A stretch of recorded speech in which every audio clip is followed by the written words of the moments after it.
Hi everyone. I had an email recently asking if I would consider looking at the Gibbons duos for two trebles. So I did consider it, and here they are, beginning with number 4. I am playing from the Northwood Music Edition, edited by George Hunter. It's bar lineless, so I've got rehearsal letters, which I will tell you where they are as we go along, because the only online editions I could find of this are barred. I highly recommend the Northwood. So they're such a good collection, these pieces. If you don't own them already, absolutely go and buy an edition. And if you've got a choice, the Northwood one is a good one.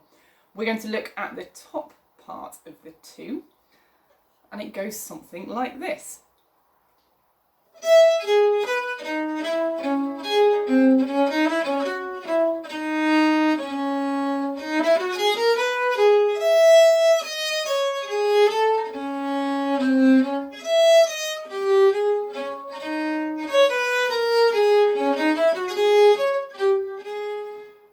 The next note is letter A in my edition. We're going to stop there and look just at that much. What a ridiculous opening theme. What is this about? No self-respecting Fantasia opens with a theme like that. So I suspect sort of suave elegance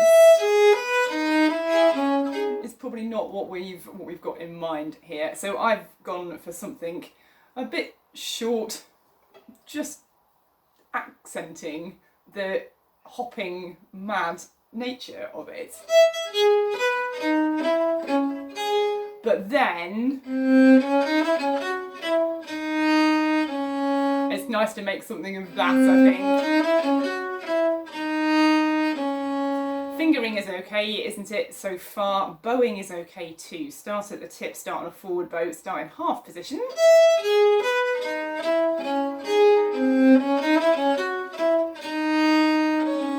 Now we've got a bowing decision to make.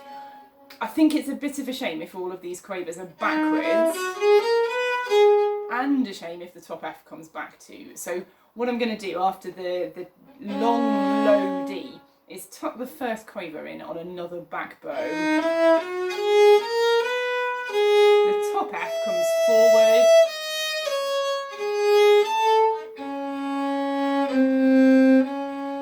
Now here's another point at which you might consider tucking, but I'm going to suggest that we don't, and we bow the top F forward.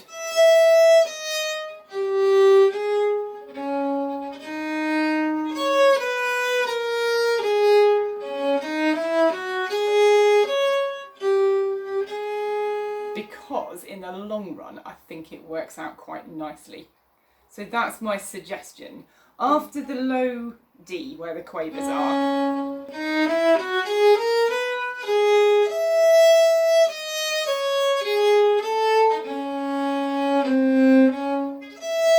I would put a 1 on this E before you play the G sharp with a 3 and the A with a 4.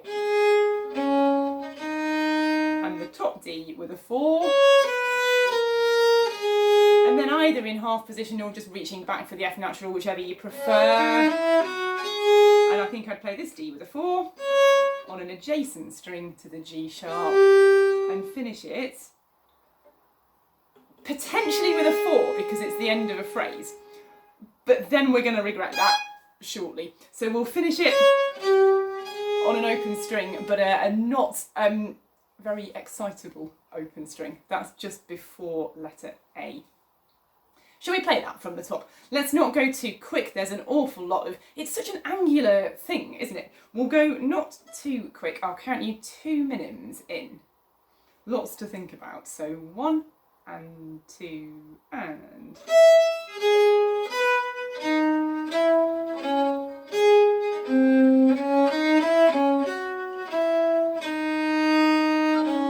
Tuck this.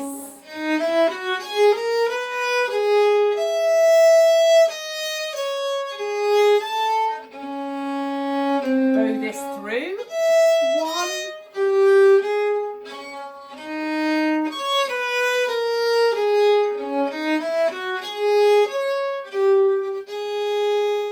And this now is letter A.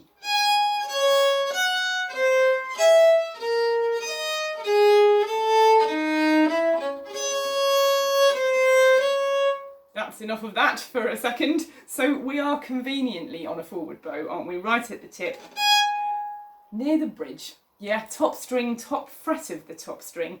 Don't be afraid of it and think, I'll just play it nice and gently and hope it's okay, because if you do that, you guarantee it's going to squawk. So you've just got to completely commit to it. Plenty of bow, near the bridge. Just assume it's going to be beautiful, and it will be. Then a 4 on the G. Bar this, the B to the E, barred. Top string, I think, because you've got a 1 on the F and a 2 on the D, I would go for the top string. I'd be quite triumphant about it, just be really short on the bottom one. So you've got plenty of time to get round. But then I think I would stop that one at the end of the phrase. Let's do that from letter A, the top A. 1 and 2 and...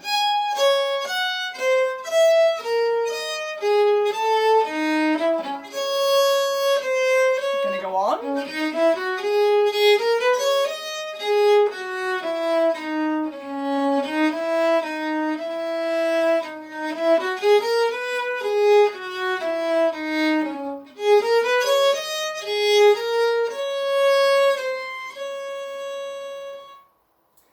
There's a couple of bowing issues in there.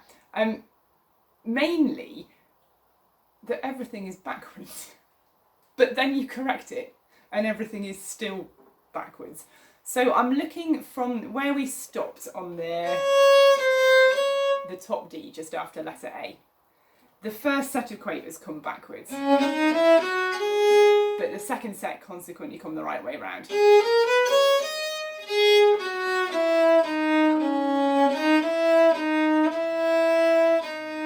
This is backwards. So is this. This is nice.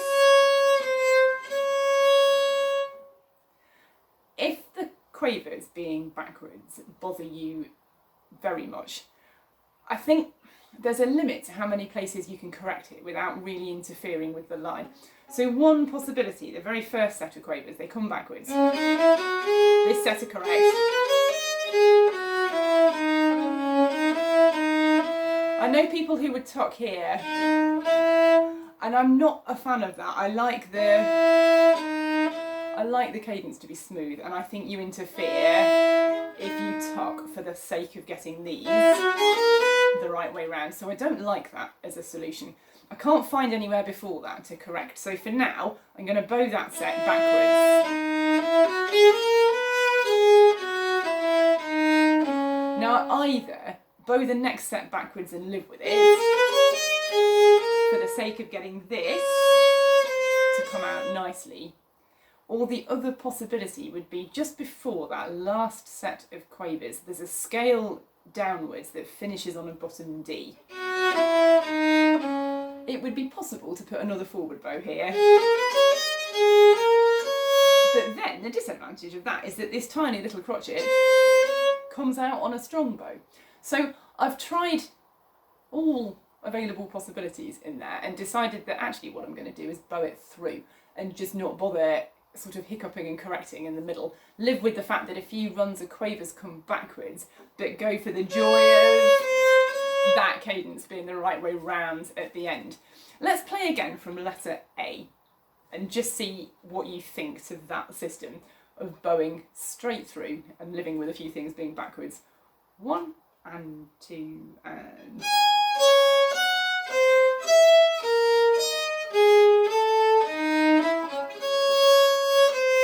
backwards, forwards.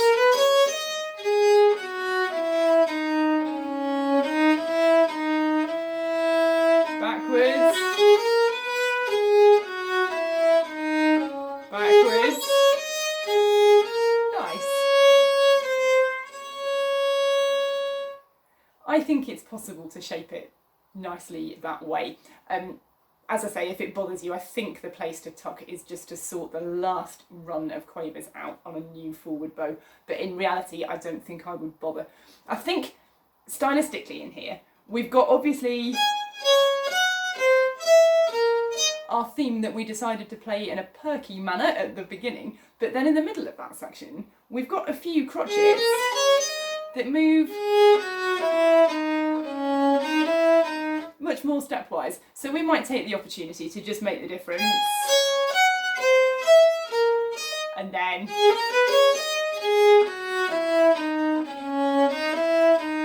just as a different character. Shall we do the whole of that first section from the very beginning? 1 and 2 and...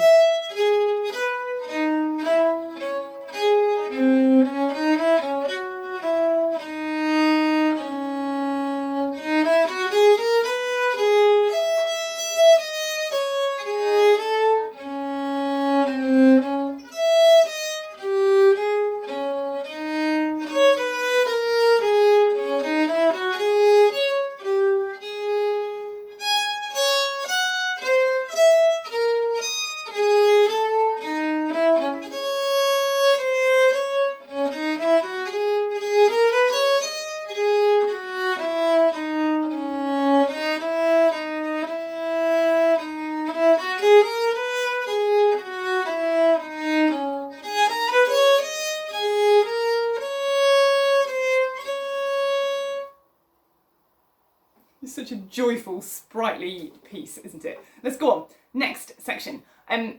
I suggest that we start this on a back bow. Half an eye on the huge run of quavers that come later. So if we start it backwards, this is arguably the wrong way round. It'd be much nicer, but all of this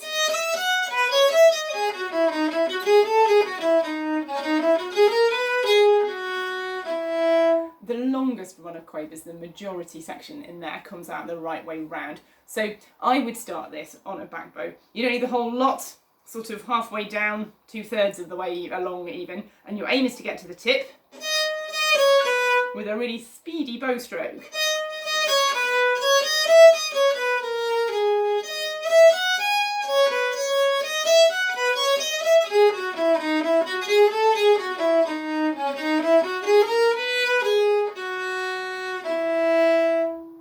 There's a little bit of nipping around between positions in the left hand. Let's just have a quick look.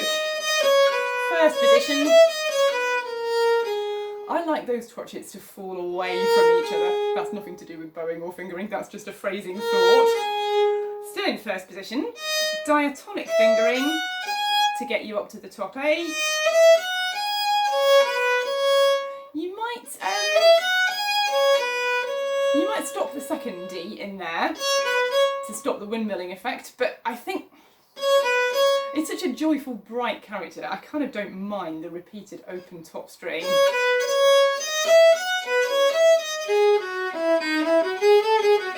That bit you can either play in half position or play it in first and reach back for the F naturals, the B flats. I don't mind, choose one, write it in and then just do what you've written.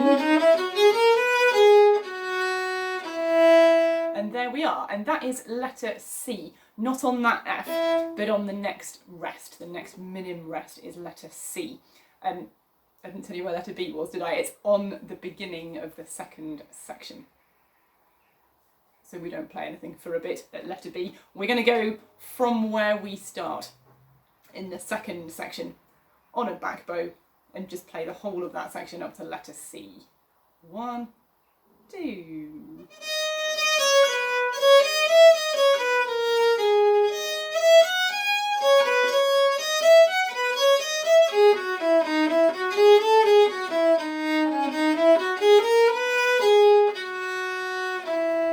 C. Going on.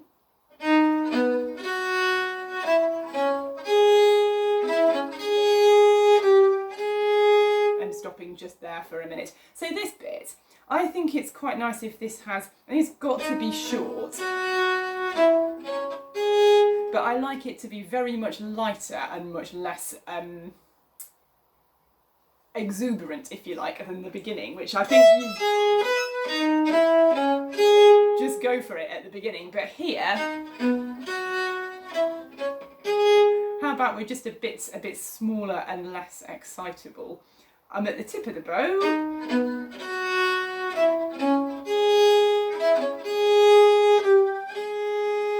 and I've gone for half position,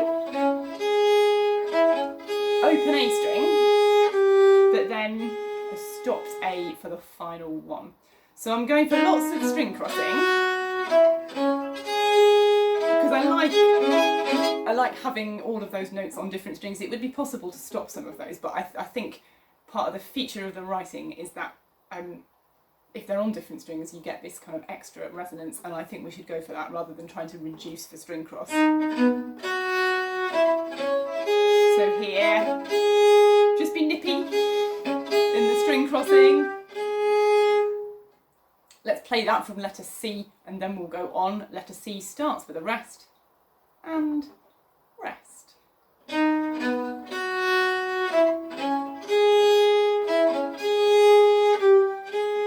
Another forward bow.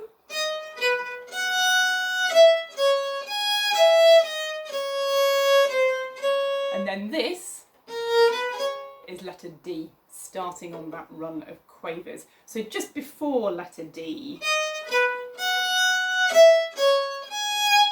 just go with absolute confidence, again near the bridge, 4, 2. And as my habit is, I'm going for an open string, and then for the resolution to be a covered one, a less bright sound. Shall we just play that? That's the little section before letter D that starts with a rest. And rest.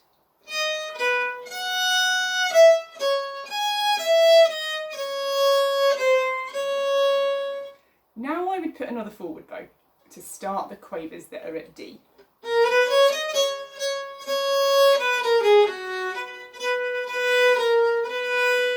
Makes me think of Christmas carols, this bit, I don't know why.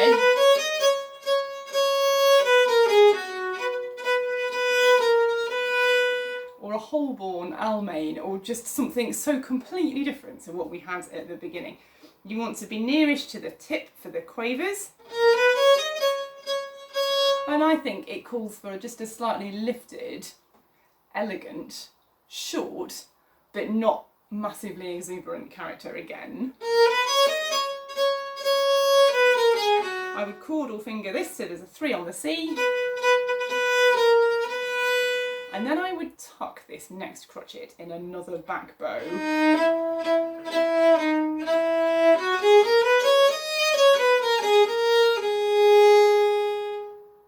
Let's play that much from D. So we're going for sort of small, short, lifted, elegant, dance-like for this bit. Letter D. 1 and 2 and...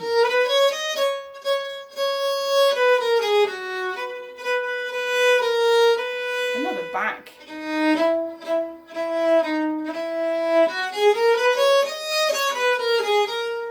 Going on.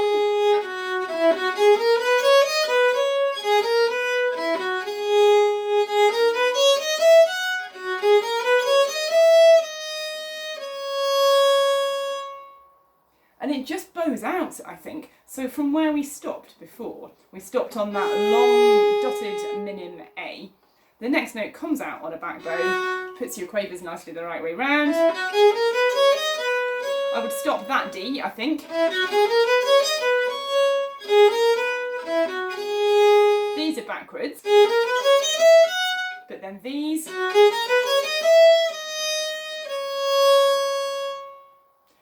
It's always the case, isn't it? You win some, you lose some, and at some point you have to stop worrying about it. I think it's only a problem if you can't phrase it in the way that you want because you're fighting against the fact that the bow is backwards. And if it doesn't make the blindest bit of difference to the way that you phrase it, then it's not a problem, is it? So you have to decide, How often is it worth tucking and correcting, and how often is it worth just wholeheartedly selling the shape of your phrase, almost irrespective of which way round the bow goes? Shall we play from letter D to the end? 1 and 2 and...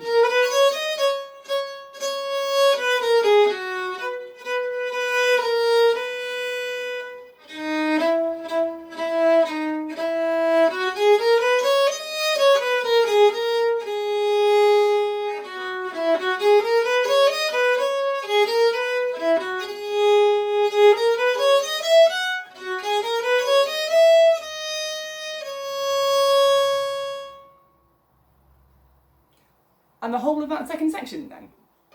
Just from where we come in after letter B, right from where we start on a speedy back bow. 1, 2.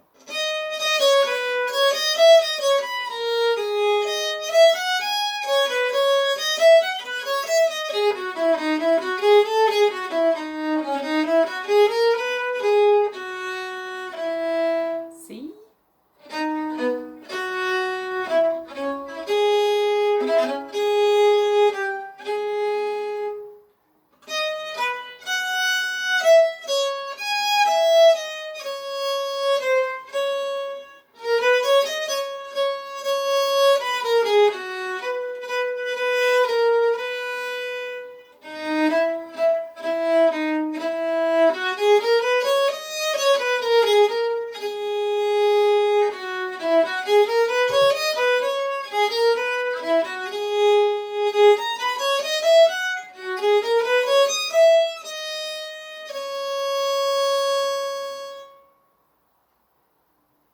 And I don't know about yours, but my edition says that the first time round, that final note should be a minim going back for the repeat, and then it's a semi-breve the last time through. So we've only got half the story, haven't we? You need the other part in. So that's my job. Now, as we've been learning the top part, and that means that you start, this is potentially slightly awkward, isn't it? Because if I count in and then I wait several bars worth of rests, the chances of me coming in exactly the right place are very, very small. So what I'm going to do is play with you from the top. So I can start out on the theme and we can play it together, and then just keep going and I will wander off and put the second part in and leave you to it.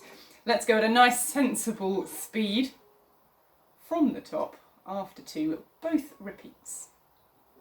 1 and 2 and...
about a little bit quicker?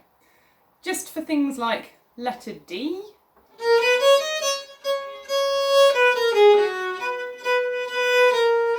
I think it should be just a little bit sprightlier.